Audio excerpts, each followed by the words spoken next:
dipersembahkan oleh...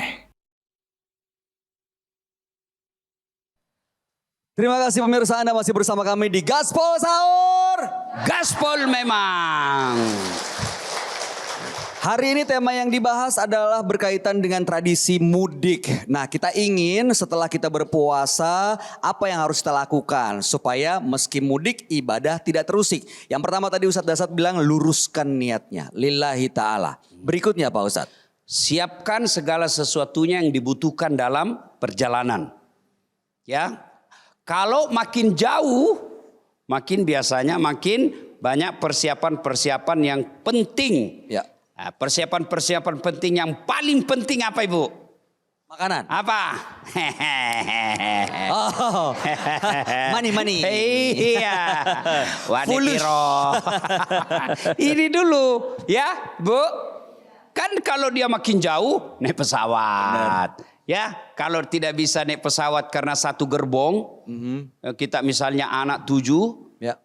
Suami istri berarti sudah 9. Waduh. Tambah cucu 3. Wadaw. Nah, itu kalau naik pesawat kan lumayan. Kalau pegawai negeri habis dia gajinya. Habis semua Pak Ustadz. Maka dia biasa pilih pakai apa? Mobil. Kapal laut. Oh, kapal laut. Kapal laut, ya lebih murah sedikit, ya. Nah, itu semua penting. Jangan sampai kita pulang kampung justru membebani orang tua di kampung. Ya, ada yang begitu. Bawa oleh-oleh, biskuit 1 kaleng, ya, minyak goreng 2 liter, tapi pulangnya 1 mobil sembako. Ini otak-otak pedagang sama orang tua. Jadi jangan sampai kedatangan kita justru menjadi beban orang di kampung. Ya, terutama orang tua. Jadi saya biasa kalau mau pulang Mas Bayu tidak pernah saya beritahu orang tua saya. Surprise gitu Pak Ustadz. Kenapa? Karena saya tidak mau dia repot.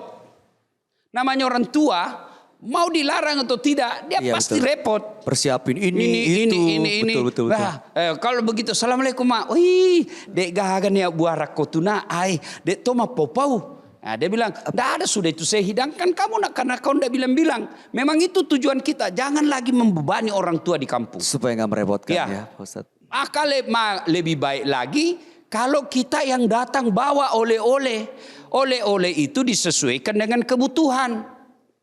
Kalau ibunya sudah uzur, oleh-oleh yang paling baik untuk ibu-ibu itu adalah Quran. Bawakan yang Quran tebal, yang besar, yang hurufnya tebal, besar supaya gampang dilihat.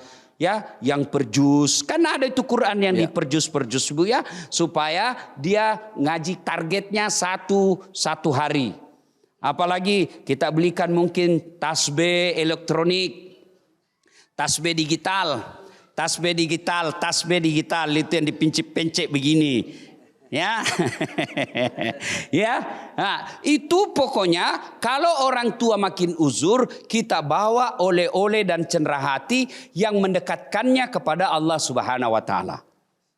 Ya, bapaknya kita belikan apa? Kita belikan sarung, kita belikan baju gamis yang bisa dipakai. Kalau orang tua kita di kampung ngapain kita pakai? Memang mahal, tapi apa dibelikan dasi? Itu apa dasi? Apa ini dasi mahal ini Lambang Pak kesuksesan. dari Eropa. Pakai dasi di kampung jadi fitnah dia bilang. Sakit-sakit sudah Bapak itu. Iya kan? Maka berikan oleh-oleh yang sesuai dengan keperluan dan kebutuhannya. Dan kalau penting yang semakin mendekatkan diri kepada Allah Subhanahu Wa Taala. Ya. Nah, itu persiapan berikutnya. Sepanjang perjalanan, Bu, kalau dia naik kendaraan, itu patuhi aturan rambu-rambu lalu lintas. Berapa banyak orang mudik, niatnya pergi mudik, lebaran di kampung, ternyata jenazahnya yang sampai di kampung. Coba, biasa yang paling sering melanggar itu yang naik motor. Motor itu maksimal 2 orang. Ini kadangkala suami istri sudah 2, anaknya 3, 1 di tengah, 1 dia ikat di belakang, 1 di depannya suaminya. Bingung dia. Saya kalau biasa lihat begitu saya langsung tegur, saya singgah. Kalau kau tidak sayang nyawamu, sayang anakmu. Dan itu beberapa kejadian pulang kampung meninggal 1 keluarga di jalan. Kenapa? Karena tidak mematuhi aturan lalu lintas. Itu sebaiknya sebelum berkendara periksa ban, anginnya bagaimana. Itu semua harus dipersiapkan. Berikutnya lagi, jangan lupa pelihara ibadah selama perjalanan. Nah, tadi dikatakan kan musafir. Nah, itu gimana, Nah, Pak Ustadz? musafir itu bukan berarti boleh tidak sholat. Tetap harus. Kenapa kau tidak sholat? Musafir, Musafir. Ustaz. Beli-beli. Dalam perjalanan. Musafir itu bukan boleh tidak sholat, tetapi boleh diringankan. Yang 4 rakaat menjadi 2 rakaat. Namanya dijamak. Kalau digabung namanya qasar. Ibu kan tahu. Saya ulang supaya ibu tidak lupa nih. Jamak itu bahasa Indonesianya gabung. Qasar itu namanya ringkas. Jadi kalau dibilang sholat jamak, dia gabung. Duhurnya 4, asarnya tetap 4. Itu jamaknya jamak. Kalau jamak qasar digabung dan diringkas. Artinya 2 duhur, 2 asar. Bagaimana caranya, Ustaz? Kalau sudah azan, ibu masih di rumah, hanya boleh jamak, tidak boleh qasar. Duhurnya 4, asarnya 4. Itu kalau masih di rumah, belum jalan. Kecuali sudah jalan, masuk waktu duhur, ibu yakin maghrib baru sampai di kampung, nah boleh jamak qasar. Duhur 2, asar 2. Ya? Ya Bu ya? Jelas? You understand? Yes. Bahasa Inggris sedikit-sedikit. Waduh. Tapi saya baru paham tuh Pak Ustadz perbedaan jamak qasar sekarang. Kalau misalnya tinggalkan rumah di jam 11:30, Ya. belum duhur, Belum azan. perjalanan repot singgah, repot sekali singgah, merasa repot kita singgah, maka kita sampai di rumah baru sholat. Ya. Namanya jamak takhir, dimundurkan. diakhirkan. Kalau tadi duhur dikerjakan, asar dikerjakan di waktu duhur, dimajukan. Namanya jamak takdim. Oh, takdim Dimajukan. Kalau dia duhur dikerja waktu asar, namanya jamak takhir, diakhirkan. Nah, sampai di rumah, ibu beberapa alternatif cara pelaksanaannya. Boleh duhur dulu 4, boleh lanjut dengan asar 4. Ya. Kenapa? Karena ulama yang bermazhab ini mengatakan kan duluan duhur daripada asar. Ya toh? Oh ya. Ada juga ulama mengatakan asar dulu 4, baru duhur 4. Kenapa? Kan namanya ikut. Namanya ikut. Mana yang ikut? Mana yang ikut? Duhur. Namanya ikut. Kau di belakang lah. Iya toh, ikut baru dia di depan. Bukan ikut namanya itu. Nah, masing-masing boleh. Yang tidak boleh kalau ibu tidak sholat. Ya, mau duhur dulu boleh, mau asar dulu boleh. Nah, cara kedua boleh jamak qasar. Duhurnya 2, asarnya 2. Boleh begitu. Boleh juga. Nah, seberapa lama kita boleh jamak qasar kalau pulang kampung? Tergantung ibu.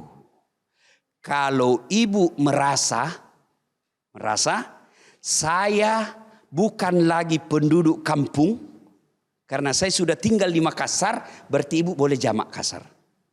Kalau ibu merasa bahwa ini di kampungku, tempatku juga di sini, ibu sholat normal seperti biasa. Kalau Imam Syafi'i 3 hari batasnya. Imam Ahmad selama tidak ada niatmu tinggal di situ, selama itu boleh jamak. Tapi kalau yang mencemaskan, mengkhawatirkan, meragukan. Kalau dia anggap sholat itu sebagai beban, jangan susah deh sekali begini mau saja, itu berarti ibu merasa sholat ini beban. Ya, nah jelas ya. Nah, mudik kalau dia merasa 3 hari saja boleh. Sudah itu berlaku normal sholatnya. Ada juga yang katakan selama tidak niat tinggal di situ, selama itu boleh jamak. Boleh jamak dan kasar. Yang boleh jamak kasar, tidak boleh mengatakan boleh tidak sholat, tidak. Ya. Nah sekarang berapa jaraknya musafir? Berapa jaraknya musafir? 83 kilometer, kurang lebih gitu. Itu satu kali jalan ya, bukan PP. Jangan berpikir bahwa 50 kilo PP 100, tidak. Satu kali jalan 83. Kira-kira dari Makassar ke Pangkep. Sudah cukup enggak? Belum, baru. Nah, sudah cukup. Ya? Jelas ya?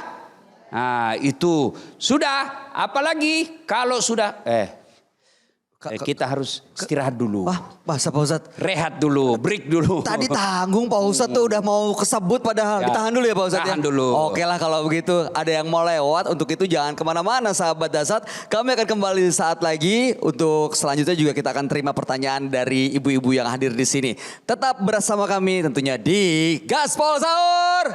Gaspol memang.